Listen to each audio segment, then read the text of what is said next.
energy is flowing through your body. Your body is a vessel, and energy is flowing through into whatever your pattern is. And if your pattern's an addictive pattern, your energy wants to flow through there. And if you stop that pattern, the energy has to go somewhere. I got to a really low point where I just didn't feel happy in life. I was struggling. I was not happy with my job. I felt dead inside, and it was actually one day my wife came to me and said, look, I can't go on any further with our relationship because I was bringing her a lot of misery and treating her poorly. This was my story. This is what happened to me. I was making out and projecting onto my partner that she was the problem, that there was things I didn't like. I was trying to run away. I was avoiding emotionally, all of that stuff. It was all because I couldn't handle what was happening within me. Today, guys, I'm joined by Justin and obviously Gabe. And Justin's going to talk to us a little bit about how we can unlock more personal freedom by just looking within and really challenging that programmed part of ourselves. So, without any further ado, Justin, why don't you tell us more about yourself and let's go deeper into what we're talking about today. Yeah, sure. Thanks for having me on here. Appreciate the opportunity to come live with you guys. So my backstory is that, I'm in my mid-40s, but just before I was 40, my life kind of fell apart. I had everything from the outside, and people looking in would have been happy to have my life. I had, 2 4-wheel drives, a boat, a house paid off, wife, kids, holidays. Everything looked fantastic for me, but I got to a really low point where I just didn't feel happy in life. I was struggling. I was not happy with my job. I felt dead inside, and it was actually one day my wife came to me and said, look, I can't go on any further with our relationship because, I was bringing her a lot of misery and treating her poorly, and I just didn't feel great about myself. That was, 7 or 8 years ago that happened, and it was the low point in my life that I needed, and it was the turning point. And, a lot of people have a pit moment in their life where it's the lowest, and when you're at your lowest, the only way you can go anywhere is to kick off the bottom and do something. So I went on a journey of self-discovery from that point onwards, of really trying to figure out. I felt like a good person. I felt like, okay, I feel like I'm a good person, but nothing in my life is really going well, and I'm starting to treat people poorly, and I couldn't work it out. I felt very confused and lost. So I went on a journey of self-discovery and started to ask some deeper questions about myself. And when you ask questions, the universe answers. And I started to discover, the personal development world, and started to look into these more not so mainstream kind of modalities of healing. I tried psychology and things like that, and I got a little bit of help out of that. But it wasn't until I really started to study spirituality and some other modalities that I found who I was as a person. And it really unlocked for me the fact that I was programmed. I had all of this stuff running inside of me, limited beliefs, poor self-image, all these stories about who I should be and how I should be operating in the world and what I needed for happiness based on what society tells you and what other people tell you, what your parents have told you. And I'd swallowed all of that and absorbed it all and was just running with that. And that's why I had, a good career, the house, the cars, all of that stuff. I'd done all of the things that I'd been programmed to do, and yet I was miserable and really didn't feel very powerful as a person, didn't have any energy, didn't have any real purpose or drive in life. So that kind of led me to the point where I went on this self-discovery journey, and now that's what I love to do, is actually teach other people how you can actually unlock yourself from being conditioned, which doesn't bring you happiness. It serves the system as such, but it doesn't bring you personal joy, personal freedom, personal happiness. So in a waffling kind of way, that's my backstory and why I am where I am today is the freedom we want is inside. It's not outside of ourselves. So that's my main message, is that we need to transform ourselves to transform all areas of our life. Sure. Could I ask a quick question to you, Justin? So say that I am in your shoes, okay? I have kids, I have a wife, I don't have a boat because there's no water where I live, but I do have cars and everything, working a good job, but I'm living that quiet life of desperation, and I'm burnt out, and I'm not talking to my wife about it because I'm a poor communicator, and I get home and I'm stressed, and the kids want to, oh, daddy's home and this and that. And in my head, I'm like, man, I should have just stayed at work. It's easier to deal with than, this home situation. What would you tell me if I were in that same position? And I'm coming to you, Justin, what should I do? I'm living a life of quiet desperation. Yeah.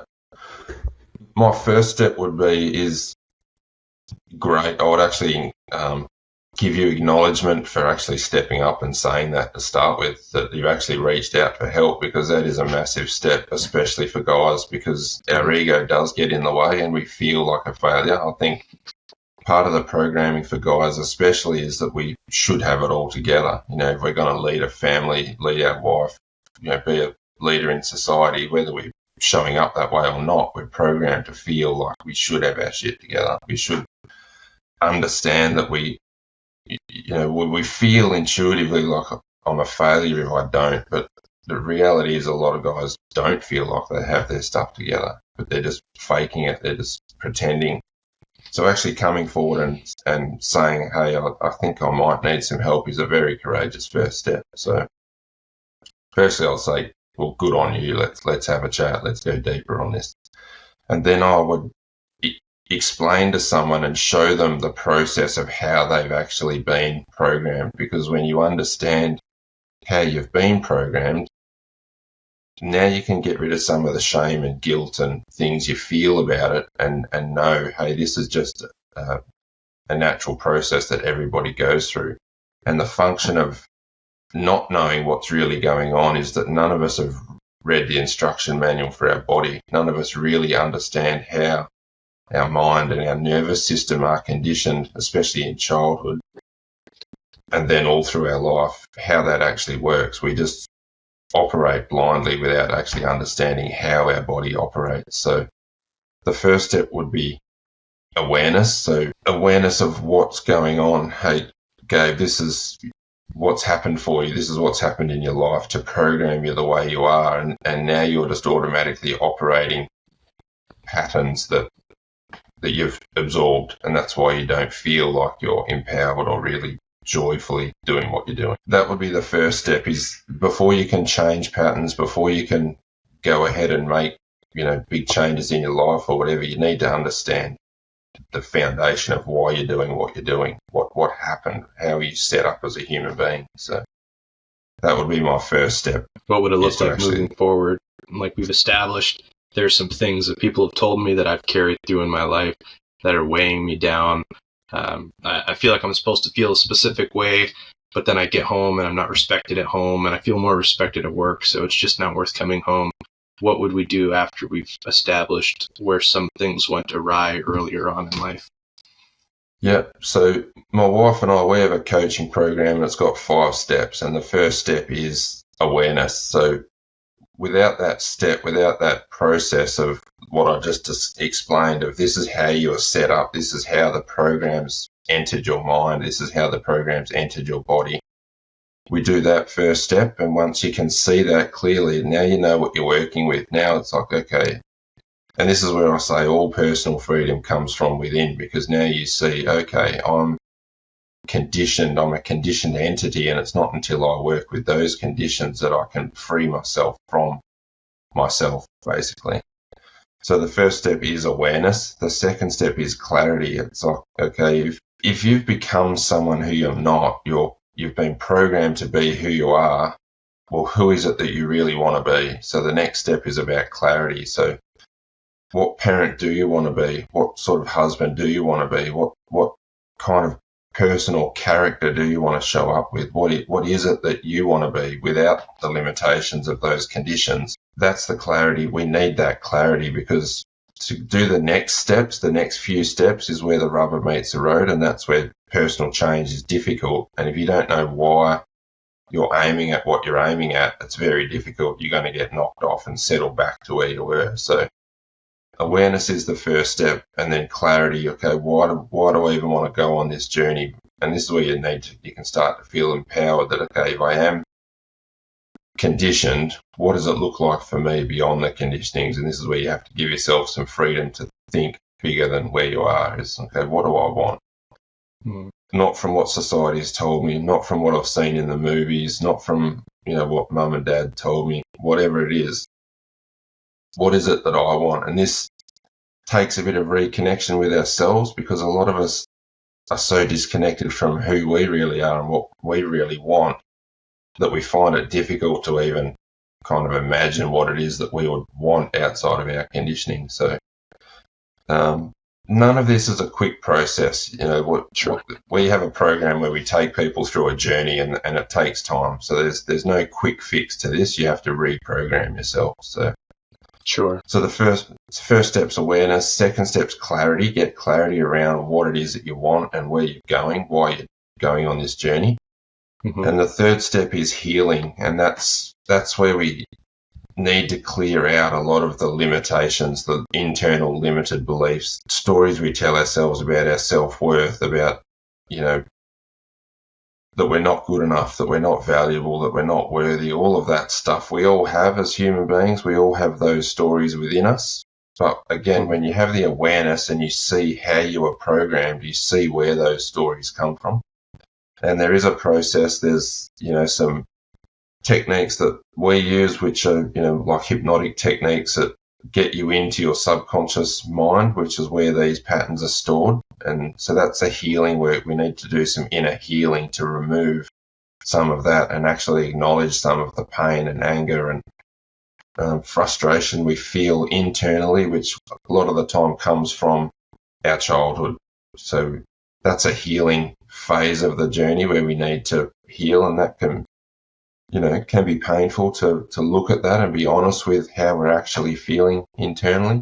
And again, as guys, that's something we've been so conditioned away from, is actually feeling. If the story we're told as little boys, if you cry, you're a sissy, you're a girl, whatever it is, all of that stuff has really suppressed guys' ability to be able to feel internally what's going on. And the truth is, there is some hurt there. There's pain, there's frustration. We all have a heart. We're all sensitive. And yes, we have strength as well, but we have to acknowledge that. So we have to reconcile that and clear that out. And if we don't, it's that pain that actually drives us in unhealthy ways to do things in our lives, which ultimately leads to a feeling of frustration and pain and anger within our relationship, within our job, within our career, whatever it is. Before the podcast, we were talking a little bit about changing that self-image that you hold.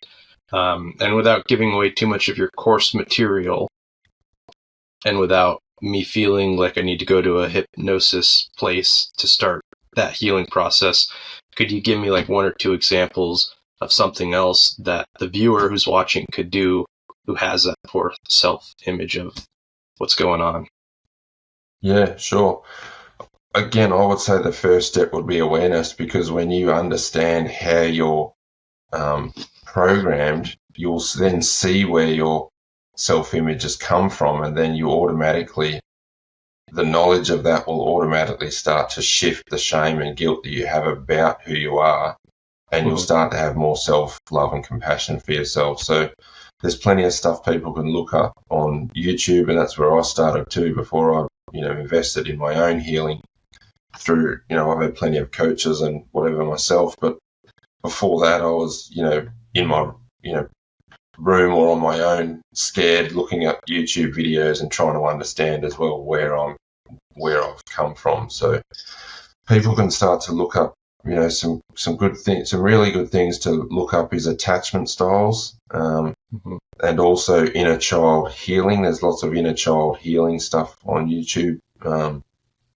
There's a fantastic mentor that I've had is Gabor Mate. He's got plenty of stuff on YouTube, but he also looks, he's one of the world leading experts on childhood trauma and childhood patterning. That would be my first step, is if you're just starting this journey, and it is, it is a journey. It's not just a quick fix. So start out by getting some awareness around how you're actually programmed as a human being, and then you will start to automatically unlock your own patterns, and you'll start looking at your own childhood.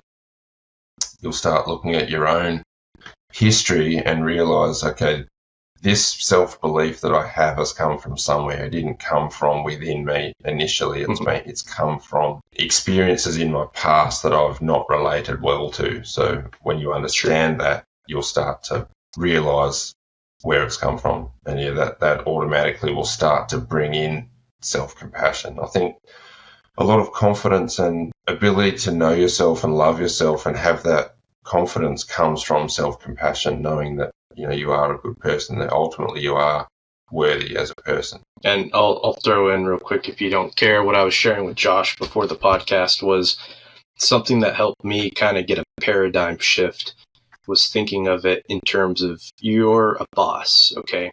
And you're an employee, better yet. Say that your boss comes to you 2 minutes out of every day. Every 2 minutes, your boss comes to you and tells you you're worthless, you're not doing well, you need to do better, you need to improve. What are you willing to do for that boss? Probably not a lot. And that inner dialogue starts to lose its meaning to you. Now, on the other hand, what if you had a boss who every 2 minutes throughout the day came to you and said, hey, you're doing a good job. I see that you're pushing through. I'm seeing the results. You used to not be able to do this. You can do it now. What would you be willing to do for that boss or for that voice, that inner dialogue? And it's the same thing in this situation, and it's helped me. And when you're constantly hard on yourself, it's a big fallacy. You start to feel angry all the time, and it's just a potent way of thinking about yourself. And when you will change that and be the boss who tells you that you're doing a good job and will praise you when you do well, you're willing to do a lot more for that voice, which is you yourself, and you see yourself in a better way, and you're willing to put more in at the end of the day. So that's just something that's helped me in the past. But step 3, Justin, take us back. We're healing. We're having a better inner dialogue with ourselves. We're more positive. We're willing to do more for that voice. Where are we going from here? Yeah. I'm just going to jump back a bit, Gabe, to that first voice that you mentioned before, the internal voice, the fearful, the voice that was telling you all the time to do more, to be better, that, you're no good, whatever, that voice, that boss that you're talking about. A lot of people will actually follow that voice, and that is the voice of fear. We're actually fearful of that internal part of ourselves, so we actually drive ourselves through fear, and that is why we end up miserable in life. And that's why these steps that I'm going through are so important to follow, because you actually start to realise that I'm actually living my life through fear. Well, that voice in my head is so fearful and is dominating me. And again, that comes from childhood. And that's why these steps we're going through are critical to understand, to release ourselves from our childhood patterns. Moving forward now, so step 3 was all about healing. We need to heal that part which will release us from that internal voice of fear, that internal dominating voice that's telling us we're no good, that we need to do more, to be better, our value is based on what we're doing, which just isn't true. Our value is inherent within us, that we are all valuable just because we're here. So the next phase in the journey, the healing journey, is we focus in our company mostly on relationships, because that's been my biggest struggle and my wife's biggest struggle. But this is true for any journey where this process we take people through works for any area of your life. So the first step's awareness, then clarity, then healing, which is getting rid of the old thought patterns, the old emotions. It's actually the emotions that are driving the thoughts. So it's not even getting rid of the thoughts, it's reconciling the emotions and then healing those. And then the next step is, we call it relational education, but any education. Once you remove the old programs that you have, it's like a computer, you need to upgrade it with something that does work. So a lot of us have beliefs that don't work. We're believing things, or we have patterns, or we have behaviours or procedures internally that aren't producing the results that we really want. And, I'll go with business, because a lot of people will resonate with business. It's a fairly, it's not that emotional a topic, but if you're following some business practices that you've got that you think are the right things to do, but they're just not producing results for you that are any good, your business isn't going well, you're not, nothing's working for you, but you keep doing the same thing, Well, you need to heal that. You need to go and get some help, see a coach, get a business advisor, whatever. Clear out your beliefs because they're not working. Clear out your patterns, they're not working. And then you need to instill new beliefs or new programs, a new procedure that's going to work for you in that area. So that's an education piece that we have in our journey is, okay, clear out the stuff that doesn't work, and this is stuff that does work based on, research from others who are successful in that area or whatever.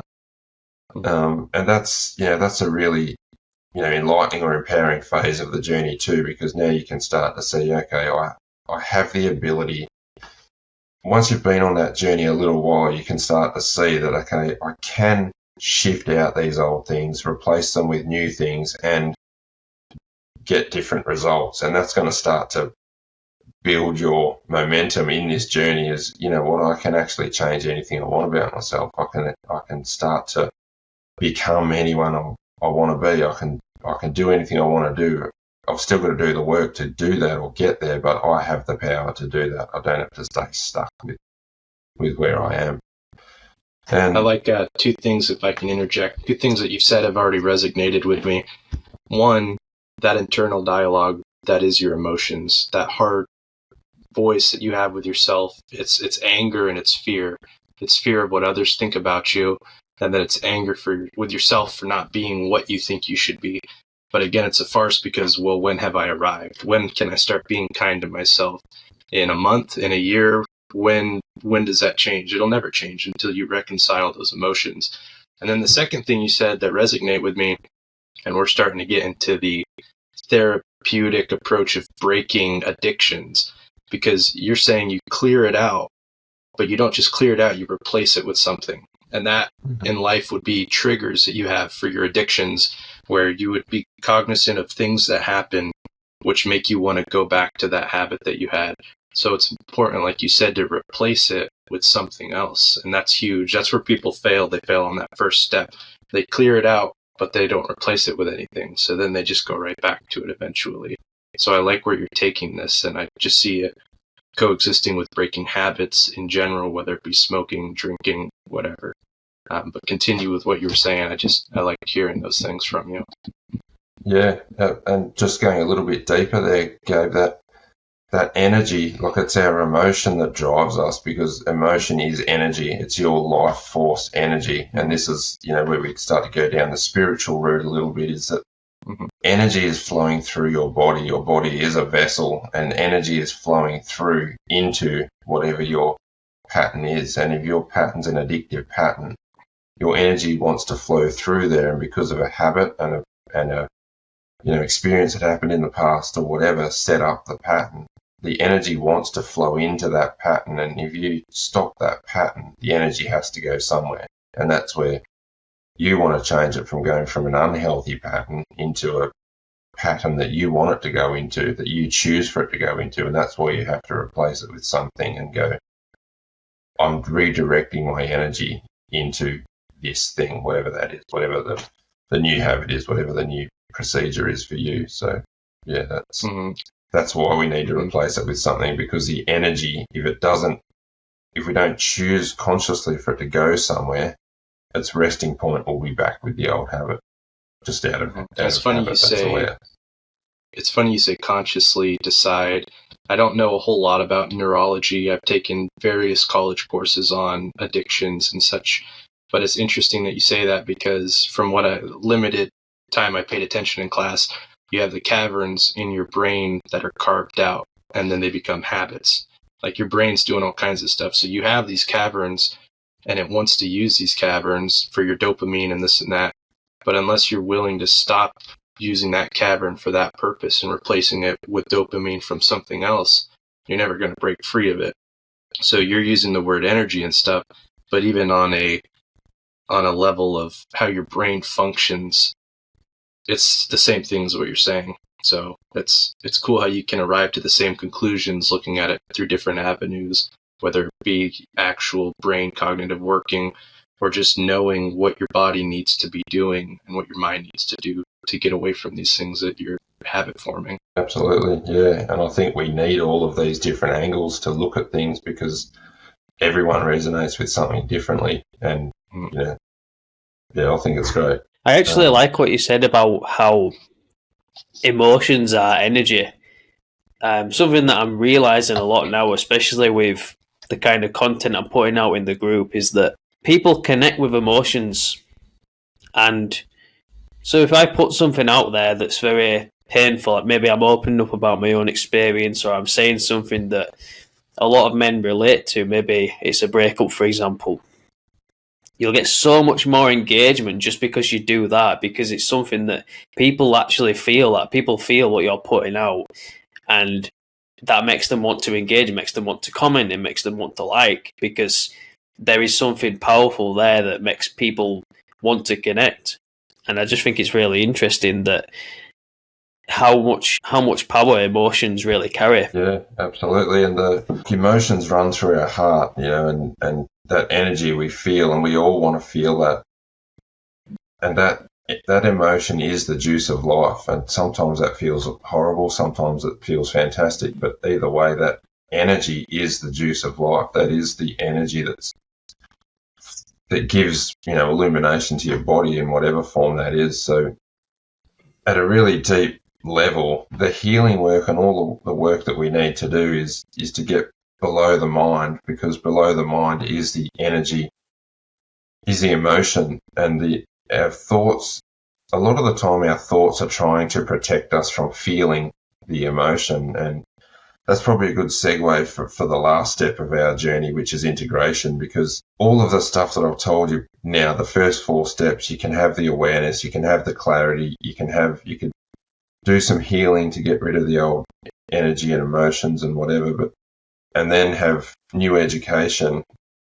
But the last piece is integration. If you can't put any of that into practice or feel this within your body, you can't change your behaviors. You'll always revert back to the old ones, or you'll stay in a constant cycle of learning, which a lot of people do. And this is, again, when you learn something new, you get a dopamine hit as well. So some people stay in courses or just watch YouTube videos forever, or on this constant cycle of learning, which feels good in the brain. It's knowledge, it gives you a high, but you don't ever change your life. You could be sitting in your bedroom for 15 years just watching YouTube videos and nothing in your life actually changes. You need to integrate those learnings into your body, into your system, to produce new behaviors. And this is where we start to we need to go a little bit deeper here to get this to stick, because this is where the rubber meets the road, and where your nervous system and your primal subconscious programs take over. This is where if you try and change a pattern, you're automatically going to feel fear. You're automatically going to feel uncomfortable, because your nervous system is saying, we're outside of the realms of what's known. This is dangerous. Don't go there.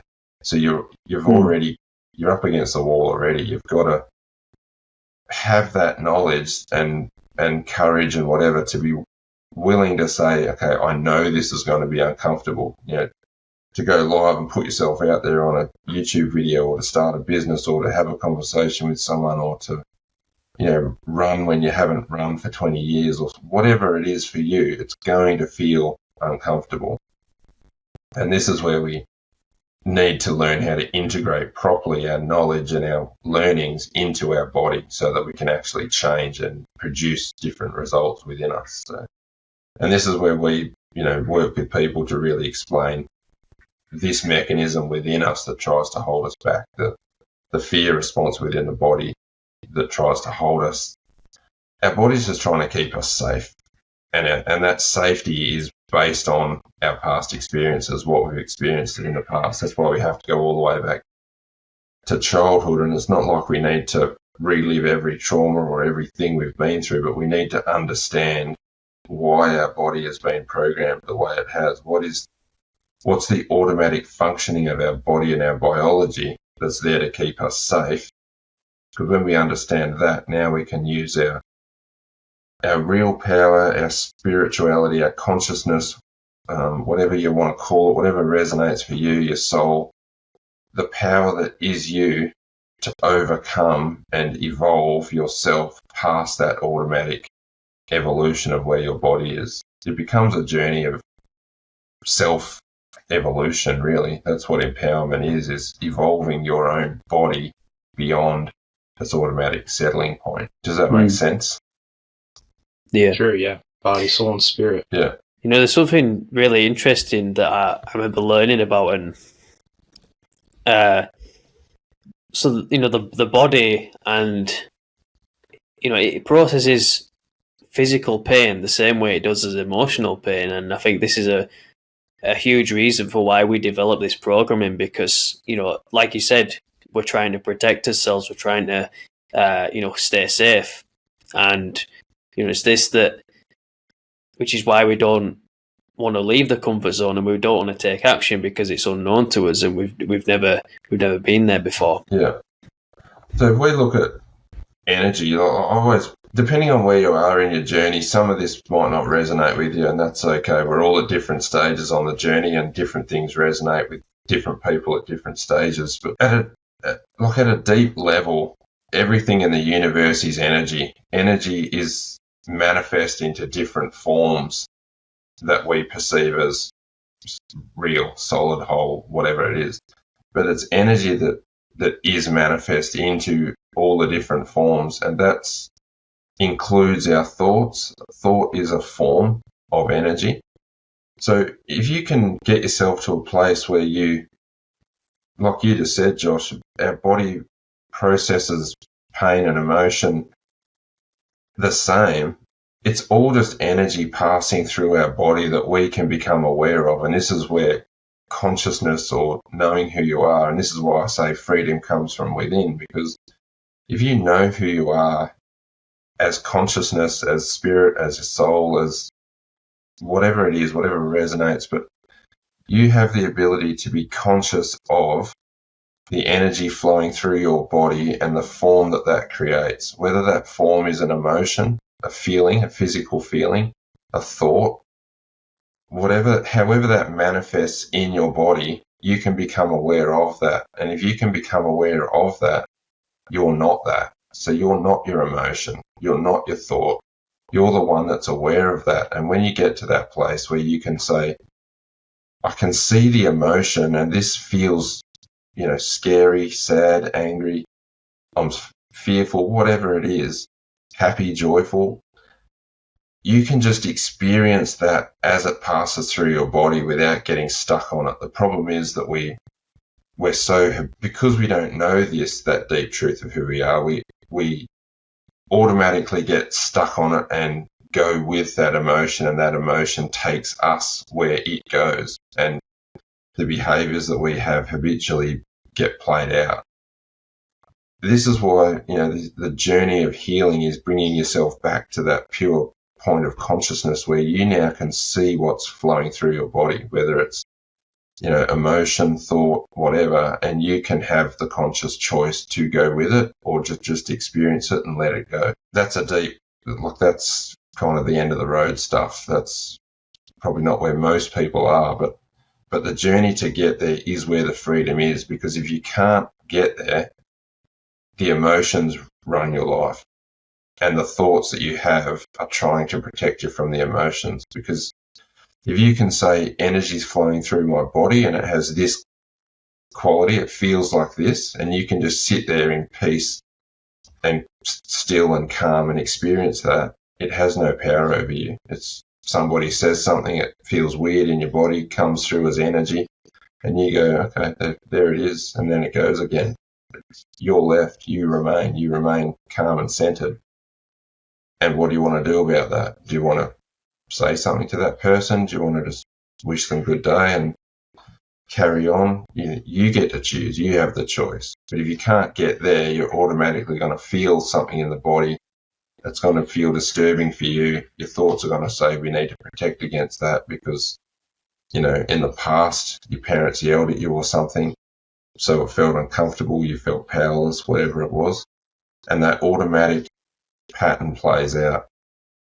And that happens lightning quick. Most people won't have the ability to catch it. And this is why you need to learn and practice and and it becomes a journey of healing. That's why it's no quick fix. You have to reprogram your ability to sit beyond your own programming and reprogram yourself. And that's when you become, powerful in your own life, that you now are directing the traffic. So this coincides with step 3 and 4, right? Between the inner healing and the relationship building. Have we touched on step 5 yet? Are we segueing into it? So step 5, we did touch on that. That's the integration. So our 5 steps is awareness of this whole journey. So we go a lot deeper with, this conversation of, okay, this is how you're programmed. Step 2 is clarity. What is it that you want in your life? Who do you really want to be? And then 3 is the healing. So we need to now look at those emotions that are driving and get you used to feeling some of those emotions and not being scared by them, because at the root of it all, the emotions that drive us are the ones we're actually scared of. So our whole life is actually geared towards avoiding the things we don't want to feel, or going after the things that have felt pleasurable in the past, basically. So we're avoiding what we don't want, we're going after what we think will make us happy. Both of those are conditioned patterns within us. So following either of those paths, you're not going to get to your true self. The 4th step is, the education. So changing what doesn't work for what does work, and getting some new frameworks around, how to operate, how you want to operate. And again, that's based on the clarity that you have of where you want to go, whether you're trying to improve your relationship, your business, your parenting, whatever it is. And then the last step is integration. So you can have all of the knowledge of those first 4 steps, but if you can't integrate it and change it within your body and get beyond your own fear response and reactions and automatic processes to evolve yourself to actually embody the new programs or the new patterns, nothing changes. So that's the last step's integration. We teach how you actually do that in your body. How do you practice down to that energetic level where you can handle the energy of different things, which, might be an uncomfortable conversation with your wife. It might be asking for more money or better opportunity at your job, whatever it is. But that when you try and do that thing, fear's going to come up, and now you have to know how to embody that, calm your nervous system down, regulate your nervous system. And that process is rewiring your nervous system, rewiring your mental thoughts and patterns. And then over time, that becomes the subconscious program. So it's like swapping out the program you've got, making it conscious, doing a little bit of work to change it and become conscious of it, and then write that back into your subconscious as a new program. And now you can just do that without thinking. That just becomes your new way of being. You've embodied that, and you've integrated that into who you are now. And I would throw out to my age demographic viewers that are watching this podcast, reach out to Justin, implement these things early on in life, because you don't need to be in my shoes or in Justin's shoes, where you're married, you have kids, you're upsetting your entire life to try to fix these things that you could have fixed my age. And I don't actually have a wife or kids. That was part of the question to him, just if I were to. But it's good for people my age to incorporate this now before other people have to suffer through the things that I bring that I haven't ever worked out. And it's a lot harder to do that when you have a family and kids, I'm sure. So get on this early on so that trauma, or whatever you want to call it, doesn't carry over into other people's lives, and then just start a new cycle of generational self-worthlessness feelings and such. I just wanted to throw that out there for the younger demographic. Yeah, it's beautiful, because I come from a divorced family. That this is how it plays out, Yeah. I think I had a look, recently I was talking to someone and I looked in my family tree, and there was just in my sisters and my cousins, and then my uncles and aunties and my parents, and then my grandparents. So in 3 generations, just in my side, I think there was, I can't remember, 26 divorces or something across all of my sisters. I nearly faced it. Like, I got to the point my wife and I separated, and I've got 2 little kids, and I just, I saw that repeating. I just saw the patterns repeating, and this is why it's not your fault, but it is your responsibility to change, and I didn't want to be another statistic, on that list. And it is very difficult, and you're right, especially when you've got wife and kids, and as we get older, life becomes more complex. There's more moving parts, and you now have to, those early patterns get woven through all of our ventures in life, and you need to kind of unpick them from all ventures of your life. Whereas you're right, if you start early, you set the foundation right.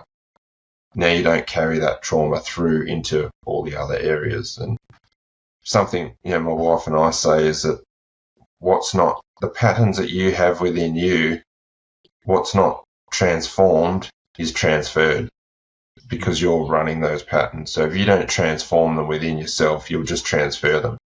I would have transferred my patterns to my kids had I not worked on myself. I didn't want to. I always said, we all say it, I'm not going to be like my parents, whatever, but the truth is that you absorb as a human being what you saw as a child. Some people probably have a lot more self-awareness and don't absorb as much, but the bulk of us absorb those patterns and then just operate them in our life. You try and parent differently to your parents, it's very difficult. I catch myself all the time and think, oh God, I don't want to do that. And I have to keep saying, I don't want to be that, because that's what I had, and that's, didn't produce great results for me. So that's encouraging, man. I do love to hear that. Kind of a success story within a tumultuous situation. Your wife comes to you, I don't think this is going to keep working. That's when you got to start working on some things. And for you guys now to both be coaching people through the same types of issues is huge, and staying away from those statistics of, divorcees and divorces throughout your family. That's really encouraging to hear. Yeah, thanks, man. We don't tell anyone that this is an easy journey. Changing yourself is not easy, and that's why, the support group you've got, the men's support group is fantastic, because we all need to be having this conversation and supporting each other. We actually can't do it on our own, because we need, I think a lot of people will sit in the background, like in their own life, and try and solve their issues with their own head, but it's their own head that's created the problems to start with. Not because it's their fault, but because of this programming. The way this programming works is you're trying to solve the issues that you've got with your own mind, and your own mind only has the data in it that it's experienced in life. That's why, your first question, Gabe, was you come to me and say, look, I've got this issue. What do I do about it? That is a super courageous step, because you actually have to step into the unknown in that point and say, I don't have the knowledge that I need, and that's scary. I think there's a fear there that because we have these limited beliefs, these stories about ourselves, that there's a fear there that we're going to find out that, hey, I am actually a terrible person. That's not true, but that's one of the fears, is if I go and get help, someone is actually going to say that I'm broken, or I'm a terrible person, or I can't be fixed, or whatever. I had to face that. That was a real fear that I had too. That's the inner dialogue emotions. I think a lot of people, especially nowadays, and especially men, they take on this very much lone wolf mindset, and they feel like, oh well, I don't need anybody's help, or I shouldn't accept help. I need to be forged through fire, and I need to do this on my own. I need to make my own mistakes, and in some ways, I think that can be valuable. We can all learn from our mistakes, but it becomes a huge time waster, because you constantly, like you said, you're working with your own programming. You're constantly having to fight against yourself, because you only know what you know. Just by having that outside perspective can be so much more helpful. I'll give you an example. So, when I'm attending my coaching calls with Simon and the other guys in our men's group, we're quite open about the things that are going on with us, and just by not just Simon, but just by having the other guys' perspective and share what they have experienced, it opens your mind to so much more possibilities, and you start to see that, okay, maybe I don't have to be this person. I can be more. And just by doing that, you feel freer. It's more liberating. Yeah, totally. And I think, that step, Josh, that you mentioned before, being a lone wolf and doing it on your own, you would know yourself, when you go to those calls, you have to be vulnerable. And this is something that a lot of people will find on the journey, is that when you actually open up and be vulnerable, that takes a lot more courage than being closed and being macho and pretending that you've got it all together. Because when you actually open your heart and be vulnerable, that as a human being, that's one of the most terrifying things you can do, because it brings on this primal panic within your body. The lone wolf, we're all lone wolves, because at the end of the day, only you can do it for yourself. And that's where the courage comes. That, I can tell you whatever, and I've got coaching clients, some of them succeed, some of them don't. And the difference is that the ones who do the integration piece, which is where you actually do open up, be vulnerable, and willingly put yourself through that fearful response to change, they are the ones who make progress and change. But you very quickly realize that by doing that, that is a very strong and courageous thing to do. And that's where you start to build your courage and your self-confidence and your power as a man. But it also breeds compassion, because you also understand, I know how difficult this is for me. I know how hard this is for me to take that step, so I can give everyone else around me compassion, whether they can do that step or not.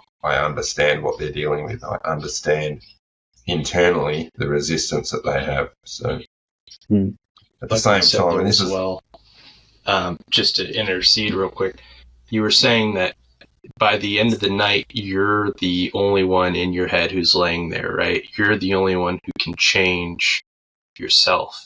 And I always love speaking to the younger demographic, watching the people my age. I told my brother the other night, look, man, you can't change this girl. Only she can change herself. So don't put yourself in a situation where you are desperately trying to change somebody when they're not willing to change. And it works the same way with yourself. The only people that could change somebody is yourself or God, in my opinion. And so you are ultimately responsible for going to Justin and saying, hey man, I've got a problem. This is my life right now. Or going to Josh on his counseling calls. Josh, I need help, man. I can't keep doing this. You're the only one who can change, but that carries over. You can't change her. You can't change him. Everybody's on their own journey. You can want them to change. You can try to be there for them. But like Justin just said, you're the only one who can make change in yourself. So that's important to remember when picking a mate or a spouse or whatever. Yeah. And like, if you, like, say if you're sick, for example, and you tell yourself, oh no, I'll be fine, I don't need to do anything, you're not really going to get any better unless, you got to go. Sometimes you've got to go to the doctor, because the doctor has that outside perspective. The doctor is better equipped to like diagnose you, and he can give you the treatment that you need. And if you only you can decide that I'm going to go and do this, I'm going to go, get an appointment with a doctor. No one else can do it for you. You've got to decide that that's what you want to do. And to do that, unfortunately, it means swallowing your pride and accepting that there is a problem. Yeah. And again, that's why it's a courageous step, is to say, I have to go and do this for myself. I have to go and, find me. I have to exercise my own power to make change. And what you said before, Gabe, look, in the relationship space, we teach this, that relationships are a dynamic, and you can't, a dynamic based on two people, and we're energetically and emotionally attached to each other. We vibrate at the same level. So the person that you've attracted is the same energetic and emotional vibration as yourself. And most of us will try, without understanding what we've just spoken about, most people will try and change their partner in order to not feel what's going on inside them, because they have insecurities, because they have, things that get triggered that they can't handle. This was my story. This is what happened to me. I was, making out and projecting onto my partner that she was the problem, that, there was things I didn't like. I was trying to run away. I was avoiding emotionally, all of that stuff. But it was all because I couldn't handle what was happening within me. I couldn't handle my feelings, what was going on. So when we can't handle what's going on inside us, we'll automatically project outwards to the other person and try to get them to behave in a certain way so we don't have to feel things. We'll try and get them to act in a way that boosts our ego, that shows us, whatever it is that makes us feel good about ourselves, by getting them to change. This is where we have to be honest and say, okay, if I want a better relationship, I need to change myself. And again, because we're matched like on an energetic level, when I start to rise up, my partner's either going to rise up and meet me, or they're not. And at some point you may keep going and the relationship breaks. But most of the time, your partner will rise up to meet you, and it might take a bit of time, but we don't all grow at the same rate. And again, this is why I say in relationships to study attachments, because at times your attachment can get tested, and that's fearful. And if you don't understand your own programming, you won't understand the fear that's happening inside of you. We have to be able to just work on ourselves and elevate ourselves, and that will elevate the relationship. But again, that's not controlling your partner. There's certain ways you can communicate and say what's going on. Most of the time when we communicate, people are actually telling their partner that they're feeling bad or sad or upset, and the way that they communicate it is saying it's your fault, which just triggers them back, because you're trying to control their behaviour so that they don't trigger you to feel whatever you're feeling. But again, that triggers within you. That's yours to resolve, work through. And at the end of the day, in a relationship, you can't change your partner. You can't force them to do something that they don't want to do, because even if they do end up doing it, it's either not going to last, or they're going to start to resent you for it, because at the end of the day, you're changing them into being something they're not, or they're not ready to be. What you can do instead, and it doesn't always work, but like you said, most of the time you can, if you're at that level, you can influence, you can inspire, and in a lot of ways, as a man, you kind of can lead in that sense. But you can't change them, you can't force them to do it. They have to be aligned in that sense. You just have to focus on you and what you're doing, and they're either going to follow in that same path, or they're going to stay where they are, or go backwards in some cases. Yep. I agree on that. Like you're spot on, Josh, because what most people will do without the awareness, without growing, without knowing that they need to grow, is they will try and control their partner, and all their unconsciously what they're doing, like, without knowing what you guys know now, what we've been discussing, is that people will not know that they're holding on to all of this unconscious trauma, pain from the past, limited beliefs, lack of self-worth, all of that. And they're actually trying to get their partner to change to fit their model of who they are. But in doing that, they're unconsciously choosing to hold on to all of that pain and trauma themselves. So they're not elevating. They're actually just trying to, hold their partner where they are and stop them from growing, stop them from being authentic. So you have to make the choice of, okay, do I want to see how elevated I can get in this lifetime? Do I want to see how authentic I can be, how powerful I can be, how loving I can be, whatever, for you? And you have to go on that journey yourself. And that the scary thing is that your relationship may survive, it may not. And that's, again, that was something my wife and I had to face. We had a honest conversation, and said, my wife actually was the courageous one who said, I'm going on this journey and I don't know where it's leading. I don't know where it leads for us. And, she had to face that first. And with kids and all of that, that's an incredibly difficult decision. but that was the kick I needed to go, well, I need to man up here. And I went and got help, and I got therapy and coaching, and, really started diving into this journey myself. That I feel inside myself that there's more to give. I think we all have that feeling that, I do feel like I'm hiding a little bit. There's a little part of me that I'm not comfortable with. That is the constant unfolding. That's the constant digging up of our own soil of what's underneath here. There's always fears. As long as we're human, we're always going to have a pattern or a fear or a limitation or a block or something to work through, and that's growth, that's evolution, and that becomes an exciting journey. I actually know what I'm doing here, and as guys, we need purpose, and when you understand that deeply, hey, my primary purpose in life is to uncover who I am. It's actually not about building the business. It's not about raising the kids. It's not about having a wife. All of those things are fantastic. But if I don't know who I am on my deathbed and uncovered my potential, then I think you're going to, end up being I don't want to put words into other people's mouths, but, fairly sad or sorry person on your deathbed. You're going to feel intuitively or internally that I missed the mark.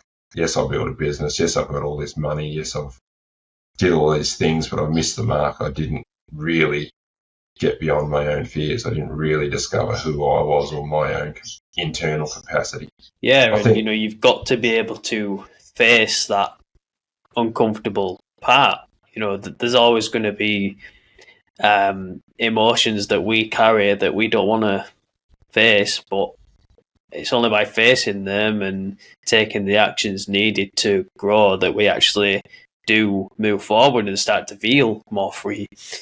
And yeah, unfortunately, we're running a bit short on time now, Justin, so we're probably going to have to wrap things up now. But I'd be happy to have you on again sometime. We can pick up where we left off. But is there any final things you want to say? Anything you want to end on? Thanks again for having me. I'd love to come back on. I love having this conversation, especially with guys. I think there is, you're going to find on the journey that if you can back that ego down a bit, we all have an ego. That's not a problem, and it's not a thing we should feel shameful about. It's a function of being human. But if we can back that down a little bit and just open up and actually just start to learn about who we are, you're going to find that by unlocking some of the stuff within you, you're going to build the capacity to be a lot more loving. And in that process, you'll actually discover where your true strength is. You'll actually feel powerful as a man, and it's not the power that you think it is. It's not, the physical power.